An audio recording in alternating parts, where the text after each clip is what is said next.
Best పని, ఎందుకంటే అంత ఇంట్రెస్టింగ్గా అనిపిస్తాయి. ఈ మూవీకి విలన్గా విజయ్ సూర్య తప్ప ఇంకెవరు సెట్ కాదు అన్నంత లెవెల్లో పెర్ఫార్మెన్స్ ఇచ్చారు. అండ్ మనకు అంత హైప్ ఇచ్చి మనకి డిసప్పాయింట్ ఇచ్చే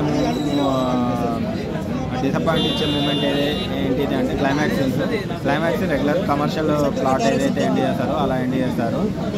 చరణ్ గారిని ఇంకా కరెక్ట్గా యూజ్ చేసుకోలేదు అని కరెక్ట్గా అనిపించింది. ఎందుకంటే మనకి శంకర్ గారి ప్లాట్ ఏదైతే ఉంటుందో మనము ఒకే ఒక్కటి కానీ మార్కెట్ కానీ అండ్ మా జెంటిల్మెన్ కానీ ఆ మూవీస్కి మనం ప్రెడిక్ట్ చూసి అదే లెవెల్లో మూవీ ఉంటుందని ఎక్స్పెక్ట్ చేసి వస్తాము. బట్ ఒకటైతే చెప్పచ్చు అన్న, మార్కెట్ 2 కన్నా చాలా బెటర్మెంట్గా ఉంది. ఒక కమర్షియల్ మూవీలో ఎన్ని ఎలిమెంట్స్ ఉన్నాయో అన్ని ఎలిమెంట్స్ ఉన్నాయి. విజయ్ సూర్య పెర్ఫార్మెన్స్ అయితే వేరే లెవెల్.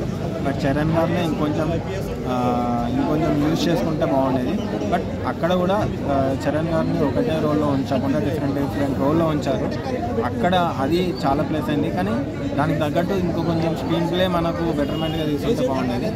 మేజర్గా మనకి ఏంటంటే శంకర్ గారు ముందే స్టోరీ రివీల్ చేశారు. ఒక ఆఫీసర్కి ఒక పొలిటీషియన్కి మధ్య జరిగే వారు దాని వచ్చే బిహైండ్ సీన్స్ ఏవైతే ఉన్నాయో ఎంజాయ్ చేస్తారన్నమాట. సెకండ్ హాఫ్లో కొన్ని సీన్స్ మాత్రం కూడా కామన్ ఆడియన్స్ కూడా ఎంజాయ్ చేస్తారు. బట్ ఇంకొంచెం ఏంటంటే మనకి ఈ మూవీస్ అన్నీ చూసేసరికి రెగ్యులర్ కమర్షియల్ మూవీ పోతుంది అలానే చూస్తాం అన్నట్టు ఫీల్ అవుతుంటుంది. మెగా ఫ్యాన్స్ అయితే మాత్రం బాగా ఎంజాయ్ చేస్తారు, అది మాత్రం పక్కా. సంక్రాంతి బరిలో హిట్టా బ్లాక్ బస్టర్ అనేది మాత్రం ఇక డాకు మహారాజ్ రిజల్ట్ బట్టి.